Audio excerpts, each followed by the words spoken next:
Hello and welcome everyone to another installment of the SSCAIT report. I'm Chobos Wagons, aka Jealous on Team Liquid, and today we will be broadcasting round 2 of the losers bracket in the 2020 through 2021 SSCAIT tournament.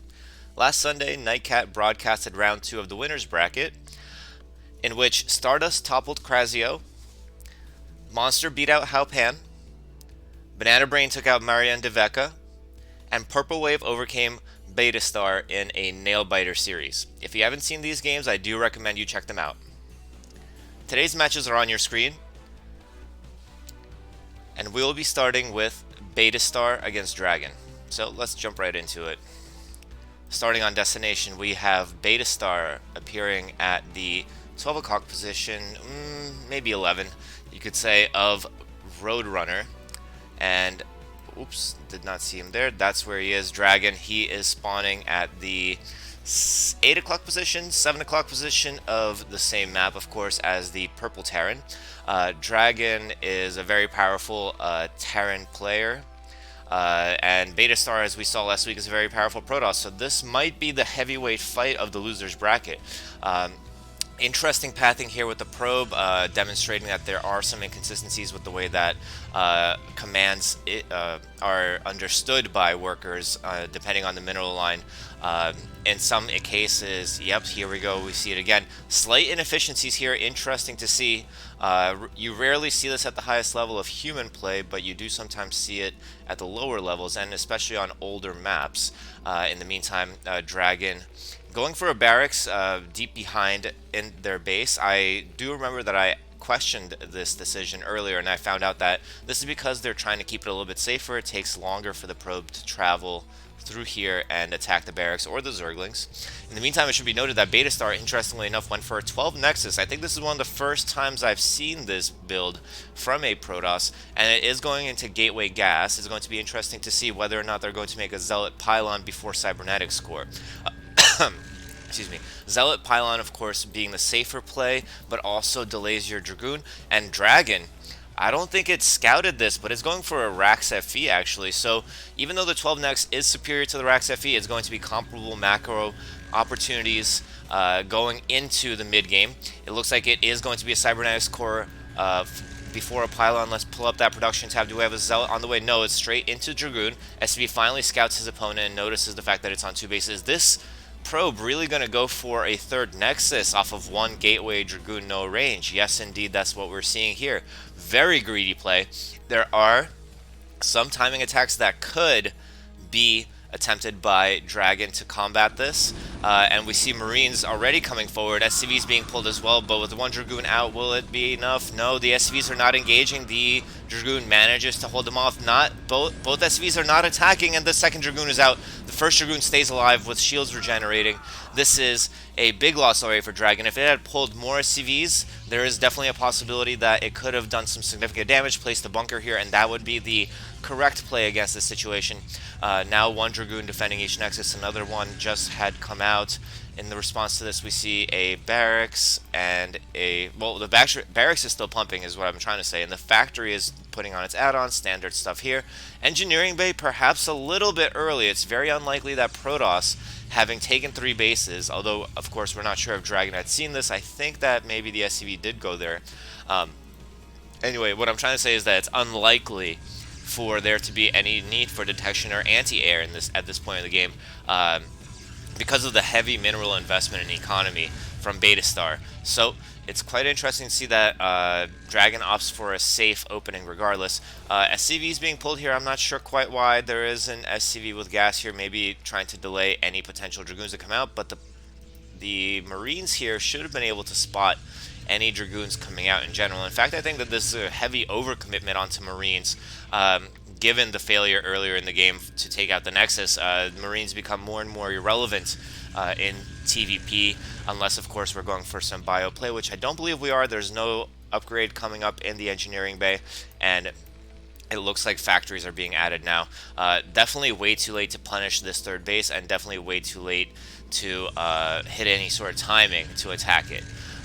Gateways being added, Stargate has been added. Looks like Citadel is being added now. 2 Stargates actually up. This is interesting. So generally what you want to do is you want to have your Templar Archives and your Stargate coming up at the same time so that you can throw down the Arbiter Tribunal if you're going for Arbiters. But because of the fact that we have 2 Stargates up already, I'm suspecting that this might not be the case, and the Fleet Beacon confirms it. It's going to be carrier play off of 3 bases with a really strong economy behind it. But Beta Star actually has cut workers at 48. Interesting play here.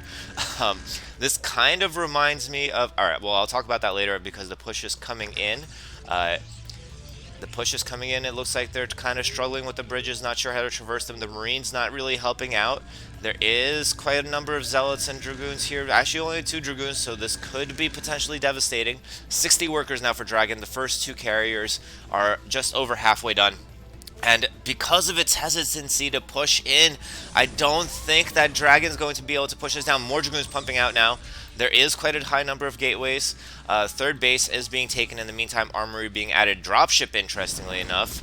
And in the meantime, a 4th base to coincide with the popping out of the carriers as well. Dragoons are trying to push back this push now. They don't have observers, I don't think, in support, even though the observatory is here. First observer making its way here now. This is going to be a difficult area to push out from for this Dragoon army, but with the lack of anti-air here, the carriers are going to play a significant role in this engagement soon. Do we have speed on the Zealots? Yes, we do. So Speed Zealots in this case could have probably been enough to try to push through, or at least to do some significant damage, but with carriers now in play, Terran has to rethink their approach. Armory is spinning here. SCV is kind of bugging out, interestingly enough. Are we seeing any Goliath production, though? I don't think that the Terran player is aware of the situation they're in as the carrier count continues to climb into 4 now. 4 or 5 or 6 is generally considered to be the critical number, at which point carriers become very, very deadly and very cost-effective against Terran, especially one that doesn't suspect that it's coming. Wraith is hunting down some observers here on the side. Dragoon now pushing up against the siege tank over here. There was a drop on this 4th base, but it doesn't look like it did too much damage. 50 workers now for Beta Star, and here comes the attack. Undefended base entirely. Zealots and Dragoons with carrier support are going to be able to take this down quite easily. A couple of cloaked wraiths are not going to do the trick here. This is why Goliaths are generally the more popular option. It's because of the fact that, first of all, they have significant range, so they can snipe interceptors from a distance, and they can attack the carriers as well. And they, most importantly, benefit from the mech upgrades that the Terran already has from opening for factory opening. After opening with factory-based production. So that 3rd base does get taken down. There is a 4th base over here. Now becomes the 3rd base. Does it get scouted? I'm not sure if it's been scouted yet, but it looks like all of these terrain features are making it very difficult for Dragon to navigate around here. Same story as here. The push could have potentially worked earlier, but was stalled out on the bridges. Now, staying tight inside its base is probably actually the better choice, considering the fact that there's carriers here. I did hear 1 carrier go down, though. So it looks like the cloaked wraiths are abusing the fact that there's just 1 observer and it's out of range, maybe. The carrier is getting weaker. There are a significant amount of cloaked wraiths. Another carrier goes down. Will more go down? No, the cloak runs out on the wraiths. There's still no Goliaths, and there's only a couple of wraiths. They're called paper planes in the competitive scene because of the fact that they're so fragile and so weak. And they're all kind of not focusing on any specific area. They're kind of like, one of them's dancing over here, one of them's dancing over here, so the carriers do stay alive. The worker count has evened out. There is still a siege tank here. Interesting plays from Dragon here, and I don't think maybe that's the same siege tank from before that. Beta Star just did not finish clearing out. Dragon trying to retake its former 3rd base is not going to be very successful considering the amount of army pushing in here. Siege tank does get taken down, but mines are being laid in a great way. Scan is taking out observers. Dropship does go down, and I think that now it might be almost anyone's game. I mean, looking at the supplies, Dragon is ahead 135 to 127. The carrier production has halted. All of them have been taken down, surprisingly enough, by the Wraiths. I'm really interested in the fact that that actually worked out somehow. I think maybe some decision-making issues for Beta Star as well, not capitalizing on its advantage after taking out the 3rd base from Dragon. And Dragon looks to be in a strong position now to continue pushing. The Wraiths are not too high in number, but against just 1 carrier takes forever to take out a siege tank. Let's look at the upgrades one more time. We do have 2-2 on the way for Dragon. Beta Star still only at 1 upgrade across the board. And now the push is coming in hot. Siege tanks are going to be able to beat back this almost pure Dragoon composition quite easily. A couple of Zealots and Probes and Dragoons being sent in piecemeal are not going to be able to take it out. The Wraith count has climbed now. This one carrier still being annoying, but it's barely getting any kills. And just as I say that, of course, Commentator's Curse takes down 2 tanks, 3 tanks actually. The air upgrades helping out here a lot. I'm surprised that the Wraiths are not engaging. Maybe more interested in preserving the number of Wraiths than Siege tanks, knowing that the Protoss is not going to be able to hit that critical mass as long as it has enough Wraiths on the map to take them down one by one. Intelligently pulling back the carriers until they have interceptors, though. But at 4 bases to 4 bases, and with constant pressure here, this is something that I've missed out on telling you. I mean, I see that the shuttles are continuing to operate here. Let's take a focus on this, because we know what's happening on the push side. Yeah, it's continuing pressure from the dropships. Very beautifully done by Dragon here. Siege tanks have taken down the Nexus here. They're going to push in here. More probes are going down. 31 workers only for Beta Star. Probably due to the hemorrhage that it's been having trying to transfer these probes into Army. This Nexus should go down as well. And that puts Beta Star at a difficult position. 1/3 the supply of Terran. That's somewhere you never want to be. Forward pushing turrets. I love to see this when Terran do this. This is just added anti-air protection, especially considering the fact that they invested in Wraiths, which, although more mobile, as I mentioned earlier, are slightly weaker and more susceptible to dying to other units. For example, Dragoons do a lot of damage to them, and they can go down quite easily, and being behind in upgrades compared to the mech equivalent as well. Siege tanks are slowly creeping in here. Beta Star is basically on no mining bases at this point, and you can't help but feel that Dragon has closed this one out against the AI that I believe was in the finals last year, maybe even for 2 years, and had such a good showing against, quick question, just want to make sure, Purple Wave in the previous series. So, Dragon up 1-0 and showing that Terran can definitely do it against Protoss, even with the build order disadvantage that it had at the beginning of the game. That Rax FE giving it that position, and despite hemorrhaging all those Marines, it still managed to hold on, even after losing its 3rd base. This might be one of the most, I would say, human-like matchups that I've seen so far, where the build order choices, the execution, obviously still slightly off from what humans would normally opt to do. I don't think most humans would opt to make so many Marines after the fact, but everything else besides that is really, really incredible stuff, and it was amazing to see Dragon pull it off with the Wraiths against carriers that had observers there as well. And I mean, we're seeing now that Beta Star has been eliminated. Let's move right into the next game. So the map is going to be Tau Cross, and in the bottom right we have Beta Star spawning as the purple Protoss, and we have Dragon in the top right as the green Terran. Now, it's going to be interesting here because this is a map with no ramp, so it's more difficult to defend your base.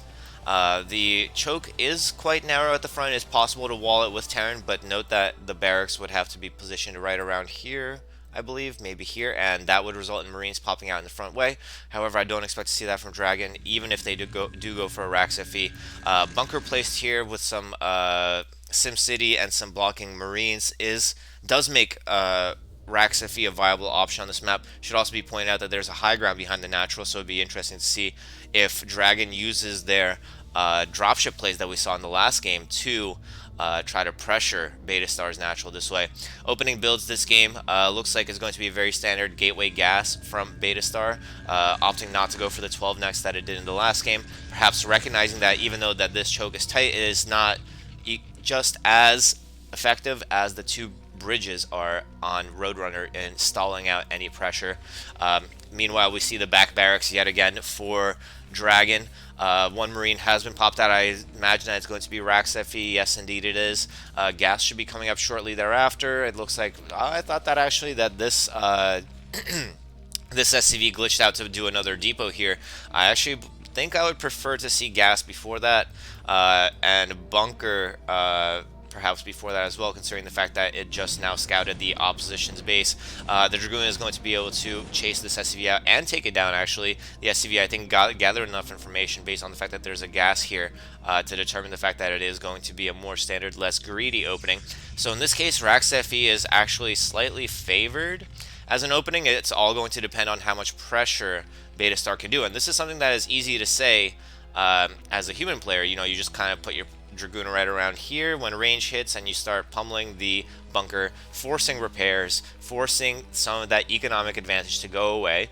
And again, we see Dragon going for more than 4 Marines. Now, this is something that can be used as a 2-base push. If you suspect that the Protoss is going to respond with a quick double expand, you can move out with a number of Marines and siege tanks to apply pressure, but it doesn't seem to be the case. Ooh, bad pathing here. 1 Dragoon does go down. Marines are applying pressure. I'm not sure about this. You don't want to pull SCVs and sacrifice Marines, but another Dragoon goes down, and another one could go down here soon as well. I did not manage to click that fast enough. It seems that Beta Star is just not capable of getting the right angle on this bunker. Technically, it's possible to do it in a full circle, but it is easier along these kind of slanted X diagonals, like somewhere around here, somewhere around here, somewhere around here, and somewhere around here. So maybe because of the fact that it can't position itself here, it's struggling to engage. Losing this many Dragoons to a bunker is not a good start for our Protoss player here. And Beta Star definitely feeling the pressure right now. I mean, as the numbers climb, I mean, there is still some economic inefficiency from the Terran player pulling so many SCVs to repair a bunker that's not really been attacked. But either way, 1 factory now, an engineering bay in this case, definitely much more how should I say, ooh, perfect timing for me to talk about this, much more justified, because off of 2 bases, Protoss more likely to be able to afford to do some sort of very aggressive, ooh, but I don't know about this this aggression here. No, gets caught on the high ground here. Definitely should have dropped the DTs over here, I suspect. With 4 DTs in that shuttle, presumably, it could have easily taken down this turret. There's no comsat yet, and Beta Star just incredibly unlucky here. But the decision to go into where there's a known bunker and a known turret, I'm not sure that that was the right play here. I think that that might have been a little, how should we say, brain fart. Beta Star, despite not being able to stall out the Terran with the Dark Templar drop, is indeed going to take that 3rd base, adding cannons as well. Now, I'm not sure I entirely agree with adding so many cannons. It does make defense easier, but those cannons could have been used to make gateways and thus increase production. So that is actually the area where Beta Star currently lacking behind in supply. Not that many Dragoons, but there is DT support. Do we have comsat yet? I actually did hear earlier, so that's my mistake. I think that the Terran recognized that there's DT there. They saw it. I would like to see some turrets being placed here, maybe taking a 3rd base behind this, trying to build up scan. Are we going to see a science facility anytime soon? Yes, it is right here, and the dropship for Dragon is already out. As we saw in the previous losers round, it likes to go this very circuitous path in order to determine whether the Protoss has taken any sneaky expansions, and it might find one here. In this case, the cannons are going to prove useful. Let's see how it works out. Meanwhile, the push is still going, but let's see how the drop behaves here once it sees the base. Ooh! This is something beautiful. If the dropship had stayed here to provide vision, that would have been something incredible. As it stands now, the siege tank can't see over the cliff, but scans and further, and if it brings any units here, the siege tank will be able to start taking down probes here. Speaking of workers, Dragon is behind 60 to 75 in this game. Beta Star not opting for the same cut probes going to carrier play here, given how far behind it has been since the loss of the Dragoons and the Dark Templar earlier in the game. And the push is now getting scary with a science vessel present as a response to the Dark Templar, no longer forced to summon scans, and here we go. This is the pressure I was talking about. Now this siege tank is in a great spot to be because of the fact that it's so hard for the Protoss to address this problem. Siege now cutting off any reinforcement path to the 3rd base from Beta Star as Dragon continues to push in forwards. The siege tank, I would have liked to see it continue to pressure this nexus. You can just leave 1 or 2 siege tanks pressuring the 3rd base from Protoss as you push into their natural, knowing that you have cut off any path for reinforcements. Supply still in the favor of Dragon, using D-Matrix on that siege tank and repairs as well. With this tight of a choke all over the place, so many Dragoons are falling down, goon soup everywhere, Zealots not being able to make it to the front, Vultures are patrolling back, you know, giving that space, making sure they don't need too much splash damage from the siege tanks, and this is just a masterclass display of TVP. from Dragon. Very well played. Vulture count kind of low now, but behind this, we see Dragon taking a gas expansion here as their fourth base, and you can't help but feel that Dragon has this one in the bag. 75 workers against 34. So many bases have fallen for Beta Star. These two are down, and it's going to be one base with barely any mining against the mech push from Dragon. I don't think that there's anything that can be done at this stage of the game. Looks like Beta Star will be the first bot to be eliminated from this round. Very sad way to go, but also a very heartening thing to see if you're the author of Dragon. I believe this is maybe the first year that Dragon as an AI is participating and already taking down a finalist from previous rounds. It's very heartening to see that, and now I can't help but feel that Dragon may be the favorite to come out of the losers bracket. I mean, of course, we still have a lot of things ahead of us that could change the outcome of the series. Some bots may be mismatched versus others, so on and so forth, but now I think that Dragon may be the strongest AI I've seen in the losers bracket. After seeing last week's broadcast from Nightcat, I thought that Beta Star definitely had a chance to pull this one off, and it's not that this was an absolute stomp. There were some sketchy moments from both AI in this series, but overall, fantastic performance from both of them, and close but no cigar for Beta Star. Better luck next time. Keep up the great work. Dragon is going to be moving on, so let's put that in here. Dragon going up 2-0 against Beta Star. And now we're going to move into our next matchup, which is Marion Deveka against Xiao Yi.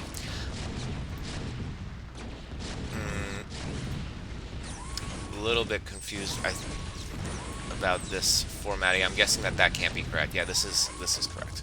Okay, starting at the bottom right, we have Marion Deveka, the yellow Zerg, and it is scouting in the appropriate direction to find Xiao Yi, the red Terran at 12 o'clock of Moonglaive. Now, this map is very interesting because of the fact that there are two entrances into the natural. This is something that has not been very standard on maps for quite some time. Reason being is because of the need in some matchups in order to wall up, in particularly PvZ, sometimes TVP.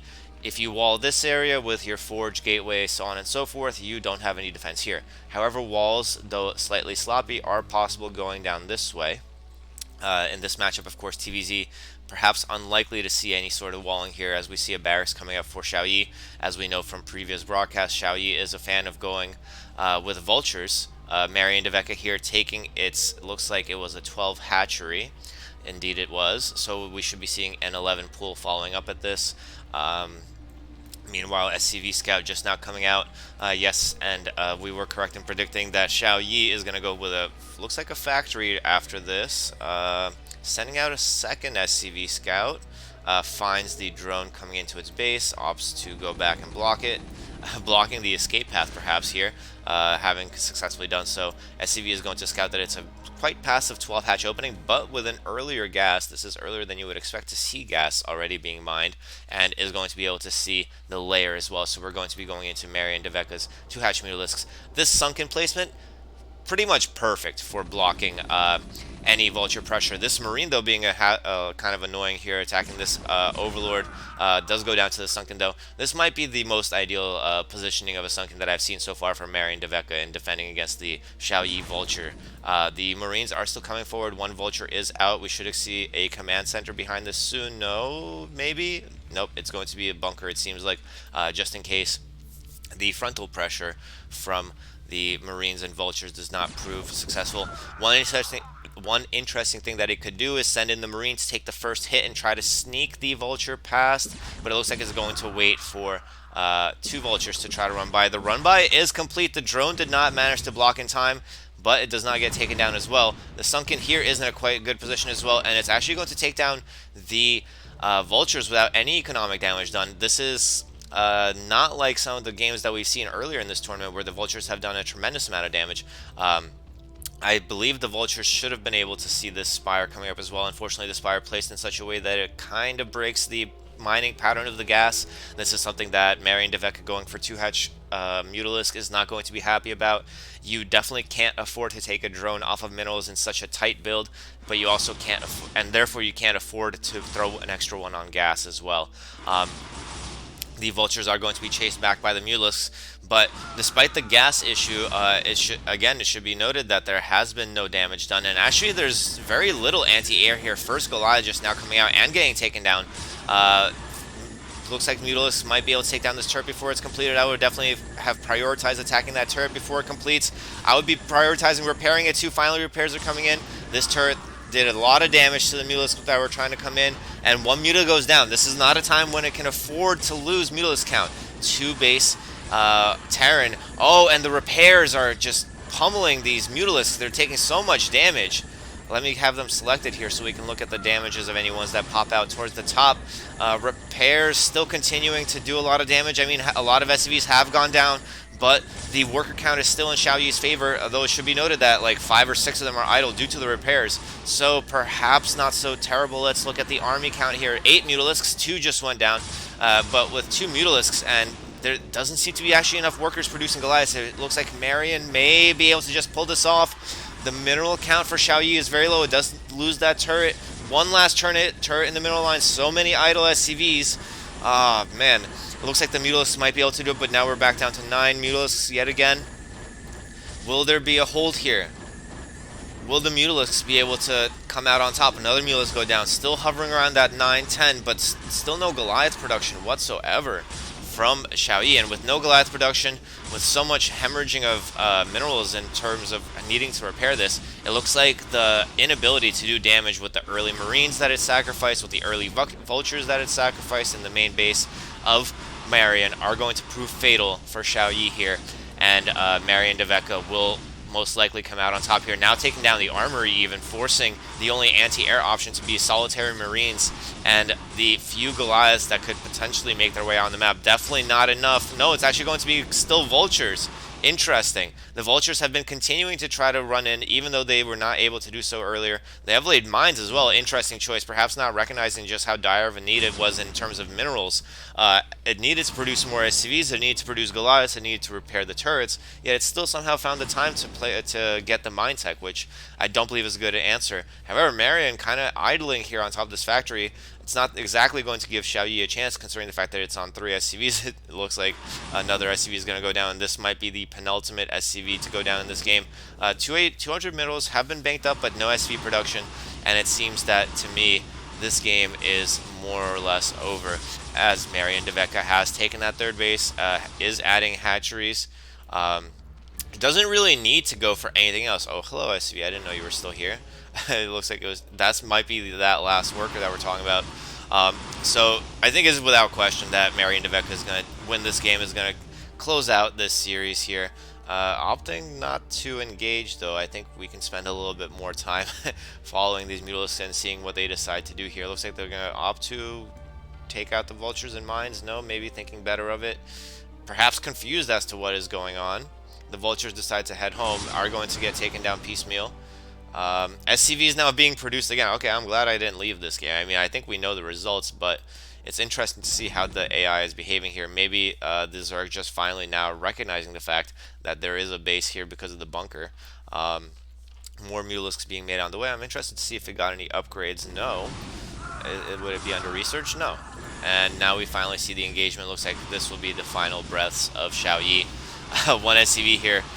Throwing down that bad manner depot. It's when you know you've lost the game, so you start adding buildings in random places to try to stay alive.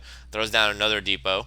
Can't afford anything else. Maybe this is actually a really good survival tactic, because there were games where I saw where the AI had just one building somewhere on the map and was trying to survive that way. And it did work out. The other AI would not find that last building, and it would be a draw. Unfortunately, just to clarify for anyone watching, in SSCAIT, the winner is determined by points if it hits that 45-minute draw timer. Looking at the timer that you guys can't see, I see that it won't last that long, and I don't think that we really need to spend much more time here watching Mutalisks search for these last 2 buildings. So let's move right into game 2 of Marion Deveka versus Xiaoyi. is going to be on destination. At the 6 o'clock position, we have Xiaoyi as the red Terran, and at the 12 o'clock position, we have Marian Deveka as the green Zerg. So last game, it all hinged on the fact that the vultures were not able to do any damage. We saw that being the crucial deciding factor in many games with 2-hatch Mutalisk over the previous rounds. In this case, this hatchery would go here, and I believe a good sunken placement would be around here. Might not protect this mineral line, but it'll protect any run-bys, although the run-by did go through successfully last game. I think Xiaoyi's major issue is the fact that it continues to hemorrhage continues to hemorrhage Marines into the sunken colonies without having any real use for them. It could save those minerals in order to expand earlier, in order to start its Goliath production earlier, once confirming that it's a 2-hatch Mutalisk play, so on and so forth. Those early Marines are not really achieving much of anything for Xiaoyi, and it, on top of that, adds a bunker and fills it with 4 Marines as well. It's going to be 12-hatch yet again for Xiaoyi, which is something that for Marian, which I think Xiaoyi would be aware of, and seeing that it's pool gas in such quick succession, should again assume that it's 2-hatch Mutalisk. As we know, Xiaoyi is most likely going to continue opting for the same build that it had before, chasing the drone in its main base, trying to perhaps hide the fact that it's going to go for vultures. The Marine does take it down. Factory is being placed as expected. SCV is going to keep tabs on the situation. If it notices that the drones are not being pulled from gas, it knows that most likely it will be a 2-hatch Mutalisk play here. The sunken colony placement is back here. This does leave this bridge path wide open. I believe that something can pass straight through here, just like this Marine did, without being able to doesn't get the snipe on the drone, chooses to reprioritize on the sunken. Unfortunate there for Xiaoyi. It would have been a great pickoff for it. Is it going to happen again? If these Marines were flooding into the main base, that could have been more of a problem. I believe that this is the sunken colony here, and it's, again, not protecting the entirety. So if vultures do manage to run in here and find that optimal engagement angle, perhaps somewhere over here, this could be a reverse situation of the last game. However, the continuous, oh my god, these drones keep pulling these Marines into this base. They are losing some damage, so if they ever decide to go anywhere, the vultures could take them down. Their vultures run in easily. The Marine does unfortunately get hit here. The vultures now able to do a little bit more damage. 2 drones go down already. Not able to find more, running into the sunken area. Does get a 3rd one though.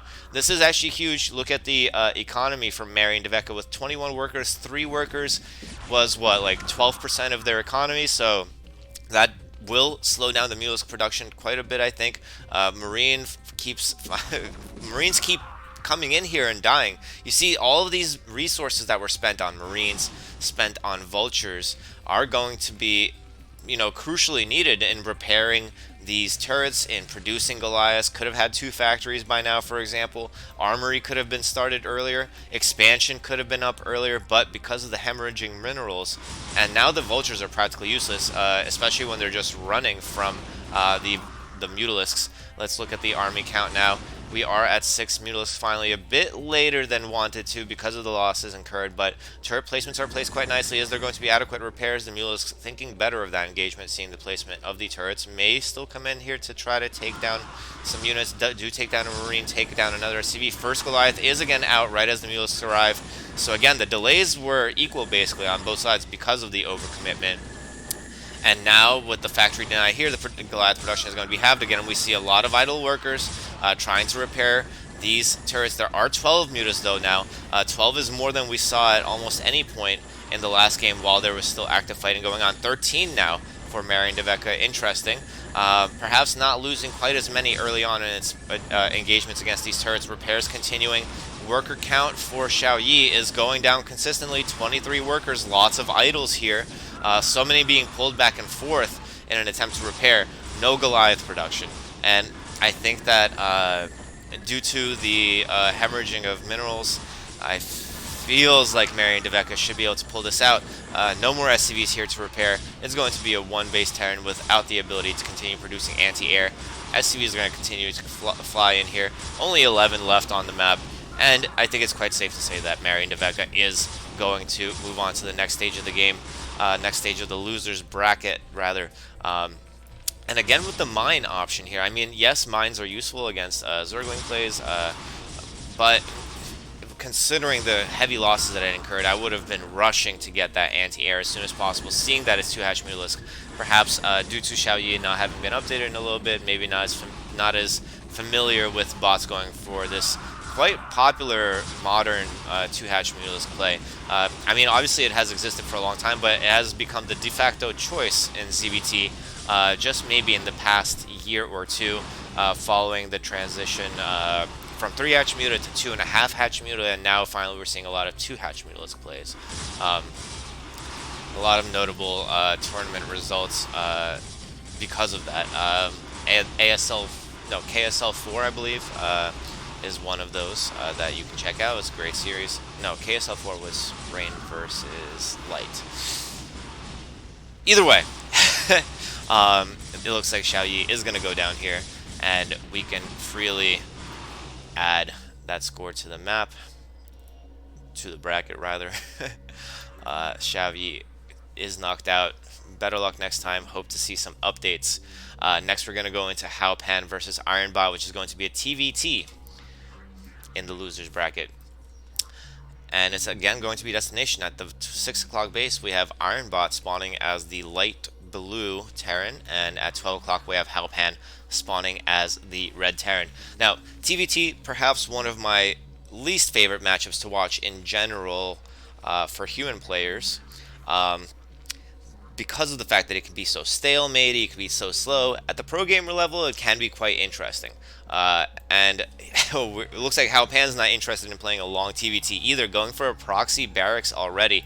This is actually quite a good play in TVT. The reason why, maybe not this early, generally you want to wait a little bit. The reason why is because Marines are pretty much useless in TVT most of the time anyway. What you can do with the barracks is you can lift it off and have a good early scout that stays in the opposing Terran's base, so you can see if they're going to go for 2-port Wraith, or if they're adding factories early, what their composition is looking like, so on and so forth. So this is an interesting play.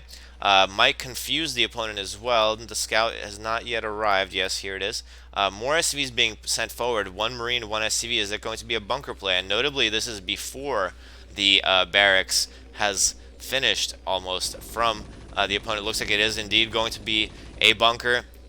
Marine trying to micro against the SCV's last bit of health, does get taken down. This bunker actually not really in range of anything, but does open up the position for a bunker push to the gas, which could be quite devastating here actually. It does cover quite a bit of the exit to the base as well. Marines microing heavily here. 1 Marine does pop out for Ironbot. It's trying to micro with its SCVs, trying to finish that factory, force it down. Not minding gas though. Vulture's not very good against bunkers or in low numbers, so it looks like, I think that this might actually work out even without the presence of the bunker here. Back home we do see gas being mined as well, so it's not completely all in from Hao Pan. It does have a plan after this. Really, really interesting stuff here. Normally when you see a forward barracks like that, it's usually placed at around 9, 10 supply, 11 sometimes even in TVT, but this time it was placed at around, I think, 6 or 7, and that allowed for this opening where now SCVs are just falling like flies. Oh my goodness, the factory is never going to come up at this rate, and with a cheese, Hao Pan opens this game up. Some SCVs repairing over here, getting ready for the last fight, but 2 SCVs, 1 SCV against 5 Marines. I don't think that's a fight that will ever work out in the SCV's favor, and that will be the game for game 1. Interesting stuff. Ironbot, I forgot how you say it. It's not succeeds. It's not, whatever the word is when you say that you lose a match. That's what I was thinking about. They leave the game and they decide no more. So moving into game number 2 in this series is going to be on Empire of the Sun. We have Ironbot spawning at the top right as the white Terran, and at the top left we have Hao Pan as the brown Terran. So it's going to be interesting to see if Hao Pan opts to do another cheese like last time. I don't see it sending an SCV out forward, but brown is a little hard to spot on the minimap. Maybe I missed it. Nope, it does not seem to be the same build. It looks like it's mixing things up despite the success. Maybe it was a map specific build for Destination. Two-player maps are quite popular for cheese. You would think that there might be less area to scout. You might find out that you're getting cheesed earlier, but it's also harder to determine the type of cheese, the timing of the cheese, and the location of the proxy buildings. So in this case, it looks like Hao Pan opting not to do so. And also I should mention that the effectiveness of the cheese is great because you don't have to scout in order to find your enemy. You know where they're located already. Uh, and yeah, it looks like it's going to be maybe a soft wall off at the front for Haupan. This is a gap that I believe Marines can walk through, but SCVs can't. Nope, SCVs can as well. My mistake. But Vultures certainly can't. Looks like there's a little bit of harassment happening on the barracks. Opting to stop building. That's an interesting choice. Does manage to trap that SCV. Great play here, using the injured SCV to finish out the wall. Meanwhile, we do see gas already being mined by Ironbot. Let's see the production. Let's see the economy. The gas slightly ahead for Ironbot. That's due to the fact that it did not need to send its SCVs as far forward to build. Did not get harassed as much, I believe, as well. And it is going to be a factory opening for both players. Quite standard stuff here, but with a slight defensive advantage for Haupan, having walled off at the natural. However, it should be noted that walling off in TVT not very common either. Reason being is that with so many ranged units, this can get taken down by a good siege tank position, and then you're down 2 depots. That's minerals that you've lost. That's also more travel time to build those depots. And it looks like it's going to be 2 starport from Haupan. Interesting. Meanwhile, it's 2 factories, no add-ons for Ironbot. So actually the wall off here is going to be huge, because Vultures do what, like 4 damage to Terran buildings, I believe, if I'm not mistaken. So it would take forever for Vultures to take these buildings down. A few Vultures of their own for Haupan, perhaps not aware of the situation it's in. It's actually 2 factories with a starport. Really, really interesting stuff. I expect that this is more akin to dropship play, actually, than it would be for Wraiths. So Wraiths actually are a great counter to this, and I believe with almost no anti-air, Ironbot's going to be completely caught off guard by these Wraiths. A brilliant build choice by Haupan, and I don't think that Ironbot should have gone for mass Vultures, having seen that there's a wall off in the natural. There's definitely ways to take advantage of a wall off. Going mass Vultures, perhaps the easiest way of playing into your opponent's hands in this case. However, the Wraiths are looking more focused on chasing down chasing down Vultures than they are to apply any damage. This is actually the time when the Wraiths should be here, denying turrets, killing SCVs.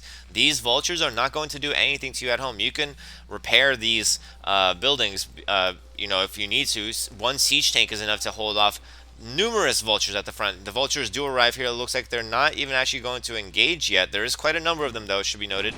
And now with the turret up, this could be anyone's game now, actually, because of the fact that the Wraiths are not able to do much damage. They don't have much long-term viability in the mid-game because of the fact that Goliaths are so much stronger. Looks like it was a forward turret here, maybe, actually. I'm not actually sure what that was, but yeah, it looks like more turrets are being added for Ironbot in the meantime, and we have a game on our hands. So we saw 2 decisions that prevented the bots of taking advantage of the situation. So the first decision that prevented Ironbot from taking advantage of the position is because of the fact that they went for Vultures against a walled off opponent. This wall is actually, I think it's glitching out the Vultures. The Vultures don't even think that it's worth it to attack the depot here. Siege mode is going to be the end of this aggression here. Anyway, the second decision, of course, is the fact that they went for 2 starport Wraith, which could have done tremendous amount of damage, but it opted to chase down the Vultures, which are useless against the wall, instead of applying economic pressure. We do see that Cloak is in now with the amount of Wraiths growing. The damage is actually starting to become a little scary. Turret is protecting these buildings, though. Another turret here as well.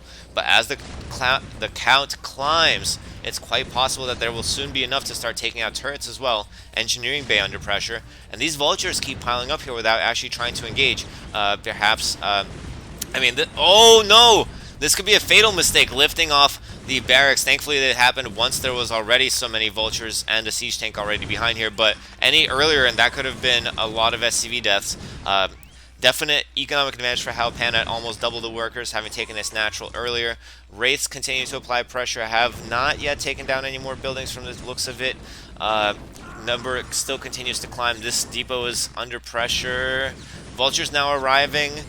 Looks like Ironbot, with such a low economy, hasn't been able to really expand its economy. I mean, it invested so much into those early vultures, which achieved very little besides delaying the wraiths. And now vultures are in the middle line of Ironbot. Vultures are going to be the ones that are going to take down these SCVs that were spared earlier by these turrets from these wraiths. And at this point, I think that Hao Pan is going to be the one that's going to push through here and is going to succeed in staying alive in the losers bracket. Indeed, that seems to be the case. I forgot to double check. Oh, no, no, no, no, no, no, no. All right, so now you guys saw that. I mean, thankfully the spoilers are there. So the that thing that you saw a glimmer of is what we were sent in order to be able to confirm that there was no error in the game. So sometimes there might be a drop that is in a loss, but so far it looks like yeah, it seems like very clearly to me that that there's no error here, that Hao Pan is indeed going to move on, and we don't need to see paper planes and vultures taking down Terran buildings for the next couple minutes. I think we can move right ahead to our last series. Let's go look at what that is. Hao Pan 2-0 against Ironbot. And last game of the day is going to be Krazio against Steamhammer. Last series, rather, it's going to be PVZ. And let's jump right into it. It's going to be Roadrunner, and we have Steamhammer at the 11 o'clock position as the white Zerg, and at the, nope, wrong again, at the 8 o'clock position we have Krazio P as the teal Protoss. So it should be noted that Steamhammer is scouting in the direction of the nearest natural. This is a common scouting pattern because you get to see if your opponent is there earlier, especially in matchups where the opponent is likely to fast expand, such as this one. Actually, but unfortunately it doesn't seem to be the case here. There is going to be a pylon placed near the ramp, most likely going to be a gateway opening. No, it's actually Forge. Interesting, very safe play. But in the meantime, this might be warranted because it looks like it was an overpool, perhaps? Yes, I believe it has to be from Steamhammer. Overpool, not that tremendous of pressure, does force cannons, though, before Nexus. 2 cannons being put up by 2 probes, interestingly enough. The Overlord has scouted, so I'm not sure the necessity of this. Ooh, stealing a gas. Interesting. It is going to be right in the face of these cannons. This cannon a little bit far back to be useful, I think. Doesn't even protect against later game Mutalisks, but it is going to help take down this guy. I'm sorry, this extractor, which should have been canceled in my opinion. There's not much benefit to having a geyser at this point. I'm sorry, in a similar area at this point. If you're Protoss, your gateway is not even up yet. So Krazio going for some super defensive play here against what was an overpool. So I would say advantage Steamhammer as it takes its natural. As I mentioned earlier, these cannons very likely to do little for the Protoss player going forward, despite just keeping it alive in the early game. And is that, yes, it's a Cybernex core, so it looks like it's going to be 1 base tech from Krazio P. However, it hasn't started mining this gas. The Zergling is aware of the positioning of the cannons, decide not to chase that probe back up the ramp, denying scouting in the meantime. Gas has finally started. So is it going to be Dragoon production? Because the gas should have continuously been mined while the Cybernex is coming up, if it was going to be a more standard option like Starport or Citadel. So my guess is that it is indeed going to be, oh, actually no, it's just a delayed Stargate now that I come back to it. In the meantime, it looks like it's going to be 3 hatch now for Steamhammer. Hopefully a Hydralisk then coming up after this. In this case, what a human player normally would do is float in an Overlord just to double check on the tech that we see from the Protoss player. It is actually going to be Citadel and Stargate, so maybe 1 base Sair DT or maybe a speed lot timing is going to be interesting to see which of these it is. A second gateway would generally imply a speed lot timing. So the cannon placement here doesn't really help against Mutalisk harassment later, but it does protect against Scourge around the Stargate. First Sair's out is going to start chipping away at this Overlord. Generally what you want to do is send your first Sair to the enemy base to scout what production they're going for, and it looks like it is going to be Hydralisk Den and Lair, possibly Lurker play, which 1 base DT Sair is not well equipped to handle. The Hydralisks are going to be able to keep these Sairs away from the remainder of the Overlords. The other reason why you want to send your Sair out to the opponent base earlier is because Overlords that are close to your base, you can take them down whenever you want. overlords that are far away and in their base can be prioritized to be taken out first. At this point, we see that actually production has halted for Steamhammer, interestingly enough. Extractor, second gas. Maybe it was, I think it's banking up minerals in order to make its lurkers. Perhaps? No, we don't see that actually. It's actually going to be a Spire. Interesting.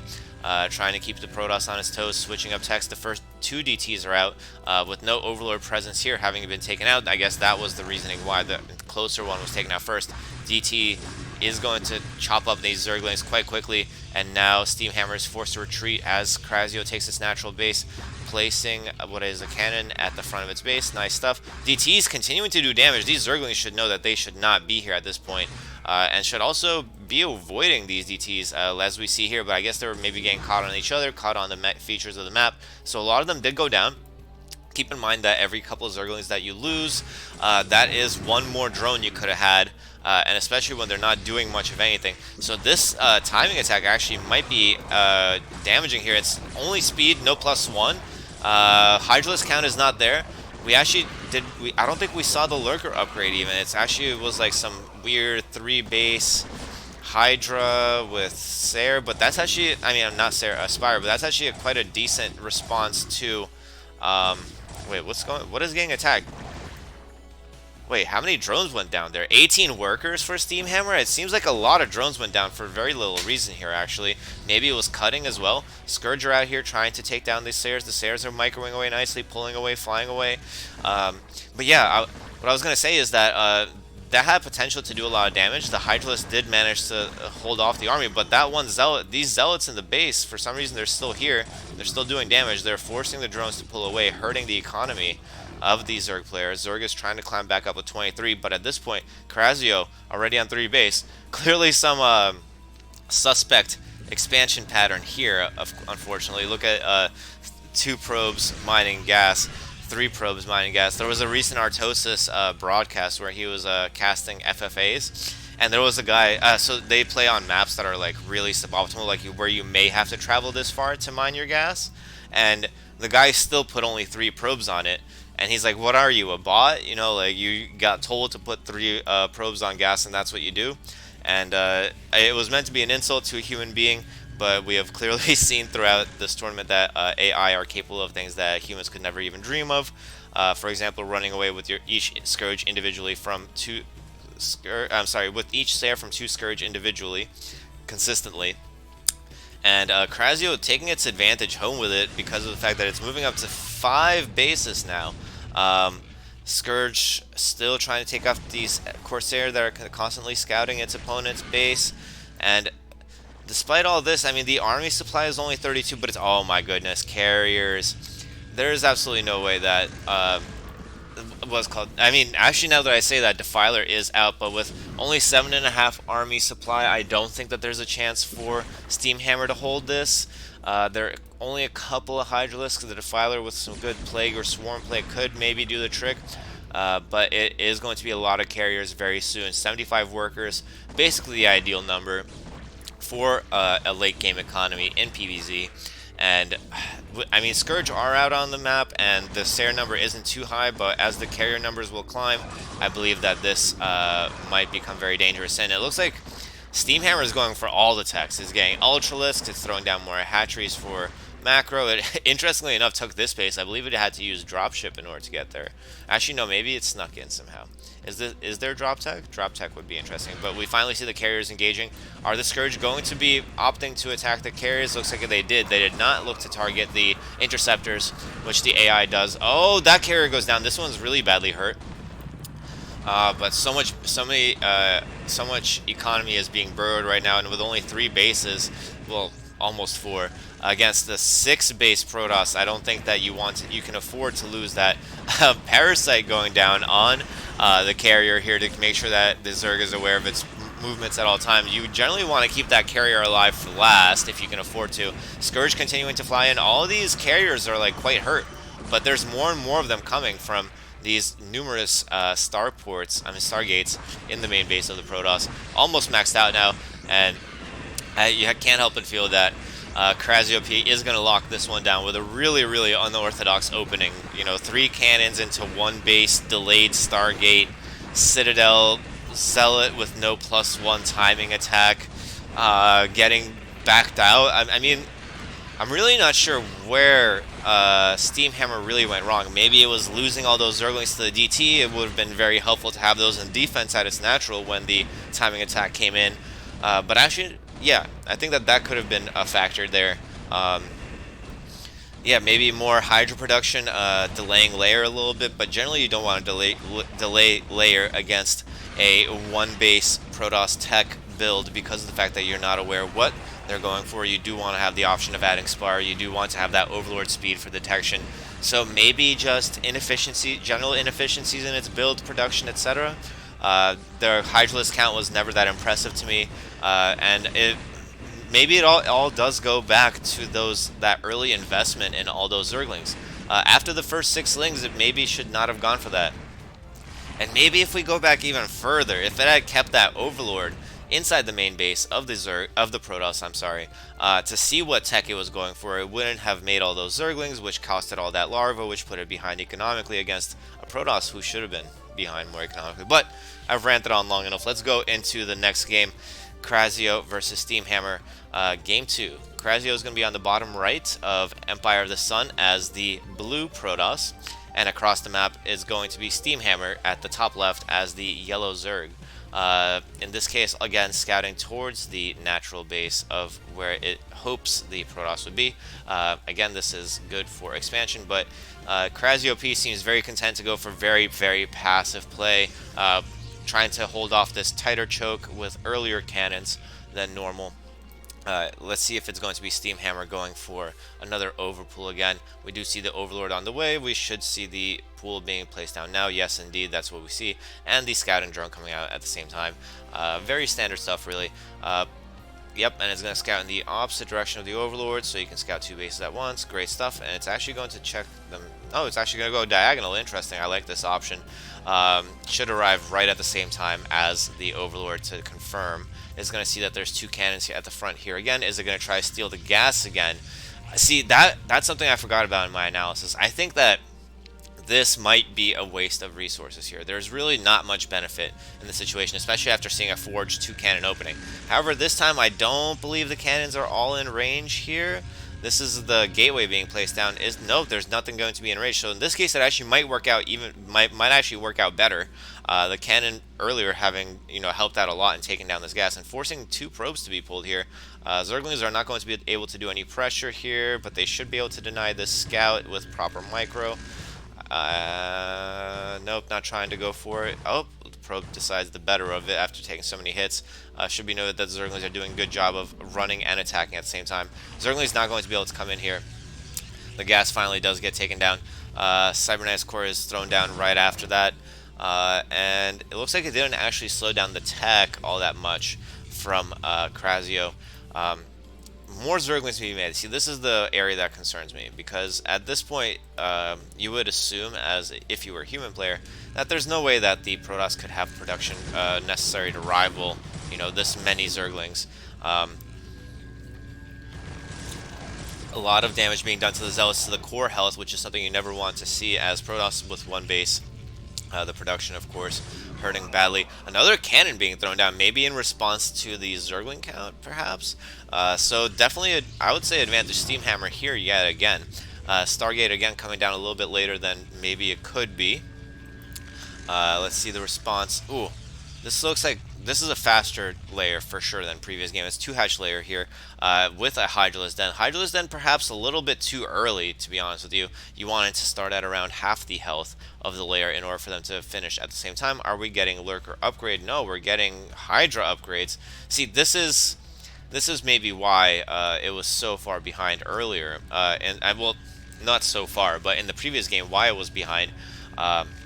Perhaps due to the fact that it had invested in all these techs so early with a lower economy, and it didn't ever actually go for Lurker. It did get the Overlord speed upgrade, which is useful against early Stargate, as I mentioned earlier, but with only 2 hatcheries, you're basically equal with a 1-base Protoss in production, which still opens the door for some aggressive options, but with these Zealots count being lost here by Krasio quite consistently might not be the case here. And actually, it looks like it might be going for some pressure. I wouldn't do that with only 2 hatch production. If you wanted to go for a play like this, you would go for 3 hatch Hydra, or at least a 3rd hatchery before you continue to do this. Still managing to do some damage to the Zealots, but all the Zerglings are down yet again.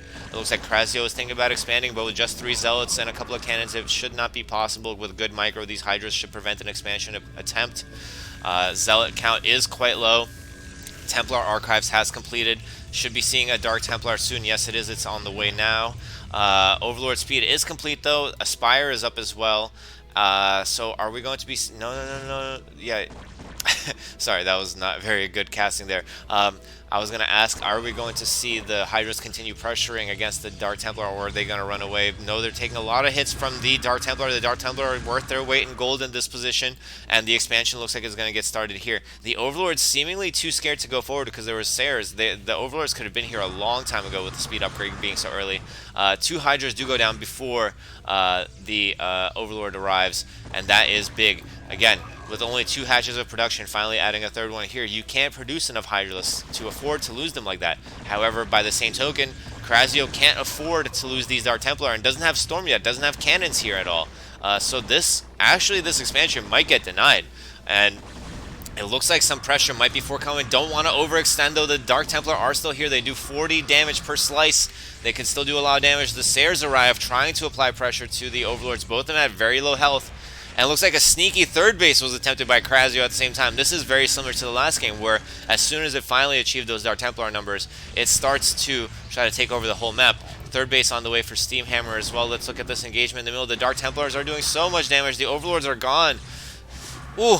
And Steamhammer looks like it might have been almost supply blocked not too long ago because of the losses here with the Corsairs. And Scourge has been, the Stargate Starport. No, Spire has been up for so long already. It seems like the Scourge could have been chasing away the Corsair from the Overlords quite a long time ago. Unusual flub there of micro from Krasio P, and another one here. Not the best decision making, but despite this, the army from Zerg has been whittled down significantly and was pushed all the way back to its natural, while Krasio successfully takes a 3rd base and takes its natural, and is now starting up again with that carrier production from last game. That seems to be its approach here. Just such small little things that have made Steamhammer just fall slightly behind in this game. But now those small things have added up to almost double the worker lead for Krasio. The Hydralisk count is definitely healthier than last game, and the carrier count is a little bit slower in arriving. Looks like it was a 4th base option for Steamhammer here. It does get scouted, though, by the Sayers that are running away from the Scourge. And where is that carrier, by the way? I'm quite curious to see where it's going. It looks like it maybe came out this way to defend. First carrier's here. With this Hydralisk count, and they need to group up and stand under the carrier and take it down. Maybe first take down the TT, which is low on health. Scourge need to come out here as well. Sayers need to be here to protect, but Sayers have been lost consistently throughout this match. That carrier is now extremely low on health. Sniping it would be a great option, but behind this pressure, Krasio P is taking a 4th base, and looks like it's starting to try to take a 5th base using this carrier for defense. I like that decision. And this game is definitely much closer now than the previous one. The Steamhammer is catching up on workers now at up to 60. This hatchery is getting poked a little bit, but the map control, because of the slowness of the carriers, because of the low count of Sayer, because of the constant pressure from the Scourge, is helping Steamhammer get a lot of vision, a lot of numbers out on the map, a lot of pressure. But Krasio P is already at the ideal number of workers that it needs to be, is already at the same amount of bases as its opponent, and in PvZ that is generally a good place to be, and is pumping from what looks like to be 6 Stargates in its main base. Carriers coming out. Is this carrier going to get taken down? Almost. It seems like it's always just one Scourge too few to take down the carriers, and taking down the carriers before they flock up in significant numbers is huge. Applying pressure here, though, takes down the DT. This base should be taken down and denied. Depends on how the Protoss decides to react here. They're trying to come in, but they're getting taken apart piecemeal. This is why the Protoss ball is so important. You want to move around in the ball. One carrier goes down here. These 2 are full health. Scourge not opting to go in. We see a Dark Swarm kind of in the middle of the map. It needs to be closer to the carriers. Looks like it's using it for its own protection. Is it going to take down the Defiler, though? Unfortunately, it does so. In the meantime, though, however, Steamhammer did take out these two bases here that were coming up and has taken the left side of the map comfortably for itself. So we definitely have a game on our hands now, equal economy, and this is part of the reason why carriers are really just not a common option in PvZ. You're much better off with something that you can mass up earlier, something that doesn't fall so quickly to Scourge, something that isn't so reliant on consistent Sair production and numbers. And spread out like this, they can easily be taken down piecemeal by Scourge. Not much that can be done there. And with Steamhammer quickly climbing in supply, catching up to Krazio. Krazio seems to be intent on continuing to make these carriers. Dodges the Plague here, loses the Defiler, but Plague is now on the map, and Plague is so devastating against these carriers. A good Plague right here, you know, could have done a tremendous amount of damage. A good Plague anyway. Two carriers are badly hurt. Dark Swarm countering the carriers and the Dragoons basically perfectly. There's not anything that these two units can do against this composition of just basically pure Hydralisks, a couple of Zergling Ultra, and a couple of Scourge here and there, a couple of Defilers. That is exactly the composition that could win this game for Steamhammer and bring it up 1-1 against its opponent. What a game we have on our hands here, folks. This is now officially a slobber knocker. However, looks like Zerg is actually going to come out on top here as it takes down the top corner for itself. It has taken down this base as well. Krazio's down to its first 3 bases, only 2 of which are mining. The carriers are continuing to pressure, but they're not making any headway. They're continuing to hemorrhage those interceptor numbers due to the sheer number of Hydralisks here. And this is a position that Steamhammer wanted to be in the last game.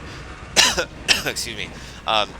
Steamhammer continuously plaguing this army, lowering its health, making it so that it's not durable, and that is Protoss's general desire to be in PvZ, is to be durable, is to have that ball that doesn't die, that continues to do damage for you. But against Dark Swarm, both carriers and Dragoons are useless. This is another reason why you don't frequently see them in PvZ. With the numbers dwindling, being pushed back, Scourge now continuing to take them out. You need much fewer Scourge after you've plagued a carrier in order to take it down. I believe you only need 3 as opposed to the customary 5 in order to take down a carrier that has been plagued. So much more likely to do so, because before it kept losing 1 on the way to the carrier, leaving them alive for a little bit longer. Now going to be able to do more damage. Hydralisk, it seems like they came up here to clear out some pressure that was coming from the opponent. There are those 2 carriers that were injured here earlier.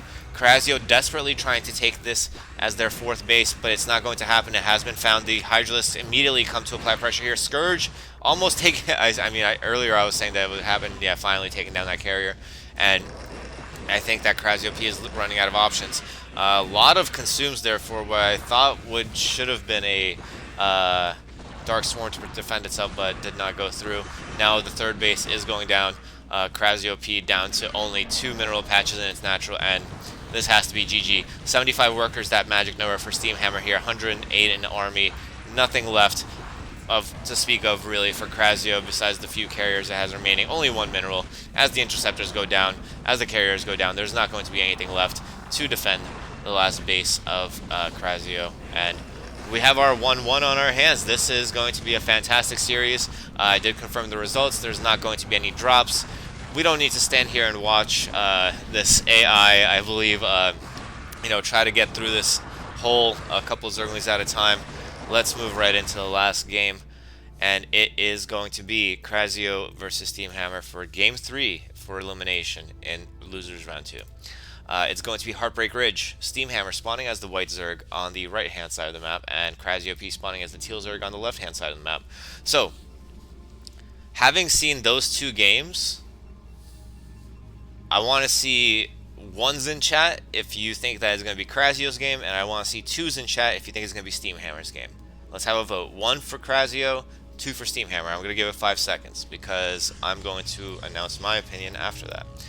You got your votes in? Alright, so my take is that I think Steamhammer has the superior opening. Even though it does overcommit to Zerglings a little bit, so far it has demonstrated the fact that, well, just as I say that, it goes for gas first before pool. Okay, hold your horses. Alright, I already put my bets on Steamhammer. I'm going to stick to it. It is going to be Forge. Why would you go for such an early gas and spawning pool against an opponent that you know has been going for Forge cannon? I guess it's a very easy question for us as humans to ask. In this case, I believe that even though Krasio loses so much from going 3 cannons earlier after Forge, and notably cutting worker production as well in order to do so, this early gas play, oh, it's going to be one hatch. If it's one hatch Mutalisk, this actually, I take it back. I take it back. If it's one hatch Mutalisk, this could be fantastic for Steamhammer. Steamhammer can just apply, pressure to the mineral line before Krasio has anything to deal with it. Of course, this is because of the fact that it does go for such a delayed tech. It does go for such delayed gas. The Zerglings confirm the presence of the cannons. Notably, no drone scout this time, using just the Overlord. No stealing of gas either. A Cybernized core being placed at the front, and also notably, the gas is going to be mined, but one base Sayer is not going to be able to hold up against one hatch Mutalisk all that well. I think, especially if it opens with Scourge. No cannons in the mineral line yet, but there is a pylon for it. This is just another pylon. It's not a cannon. Did the Protoss not get a scout off? Because I think that that's what the situation is. It just goes blind 3 cannons, hoping that whatever it's doing works. And the Zerglings, they are in number. They're not going to allow these Zealots to come in and scout. There is no defense, and it's actually one hatch into 2 hatch Mutalisk, which I quite like. But it looks like it delays. No, it's 2 hatch Hydra. Oh, jeez. 2 hatch Lurker, I guess.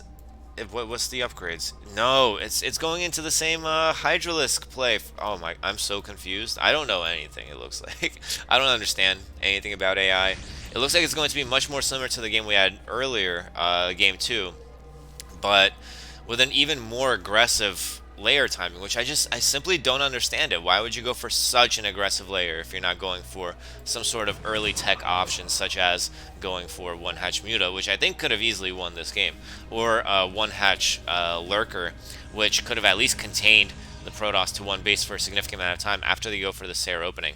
Of course, that would still risk you losing some Overlords, but you could still make Hydralisk to defend. This first Overlord is most likely going to go down. That means the Dark Templar opening is going to be potentially successful again in stealing the natural. But Spire now coming down.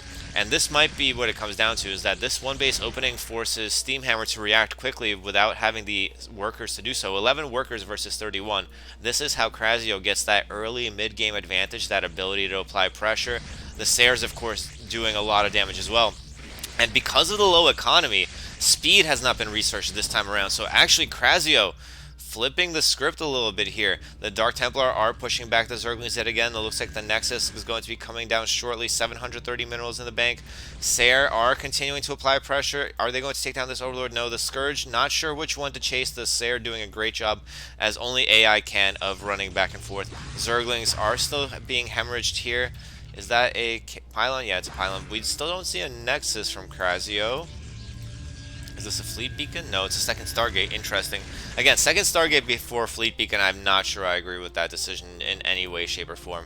Especially not before taking the expansion, or at least putting down some cannons at it in order to secure it.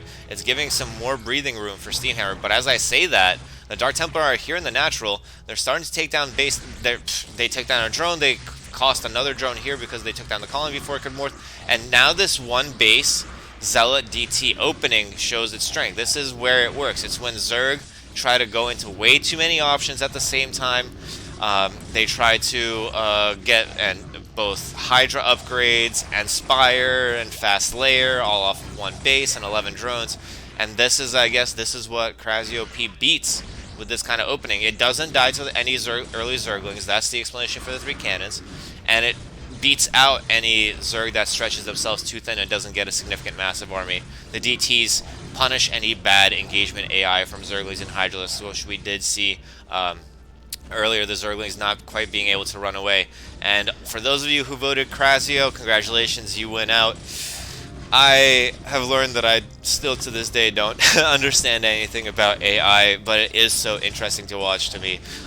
Seeing the variations of the same build that we've seen Steamhammer go through in these 3 games, seeing Krasio go for basically more or less the same approach, again with slight variations. Some areas where modifications can be made to become more optimal, and we see here that the carriers were on their way out. I would like to know what the results are from a like what is the best of 99 head to head between Krazio and Steamhammer during the running of this tournament? That would be some interesting information if we can get it. Maybe that's something that we can talk about in Discord. So, without further ado, I'm going to report the scores here. Steamhammer going up 2-1 against Krazio in a really interesting series. Game 2 was, in my opinion, just incredible. So, where does that put us? First, I would like to introduce what will be the broadcast tomorrow in approximately 22 hours. This way I don't have to mess around with time zones. About 22 hours, 21 hours, and 45 minutes. Heavily recommend that you guys come and check out Stardust versus Monster. Monster, of course, being the rising star of the AI world over the past half a year or so. Stardust as well, coming out not long before that as the dominant Protoss of both the AI versus human and AI versus AI ladder, hitting ELO peaks that or LO peaks that have never before been seen. And of course, Banana Brain and Purple Wave, two powerhouse Protosses. Going into the semifinals, which will be broadcast tomorrow by Nightcat. And as for me, sorry, not semifinals, round 3 of winners finals. As for me, you will see me next week. I will be casting the losers round of 3, which is between Dragon and Marion Deveka, How Pan and Steamhammer. And if I'm not mistaken, I'll also be doing the semifinals, the losers round of 4, so on and so forth. I'm going to be trying to bang it out so we can hit a beautiful finals coming up in just a few weeks. So yeah, I hope you guys enjoyed the games today. Thank you guys so much for tuning in, for supporting, participating, and viewing SSCAIT. Incredibly interesting stuff, and once again, I do hope you guys tune in tomorrow to see Nightcat's casting of round 3. And actually, no, I believe I'm mistaken. I think Nightcat might do round 3 winners and losers. I'll have to double check the schedule. But either way, next week you'll see both of us casting on Saturday and Sunday as well. So I do hope you guys come back next week around this time. Thank you one more time. I hope you guys stay happy, healthy, safe, and that all your dreams come true. Thank you so much for watching. Take care.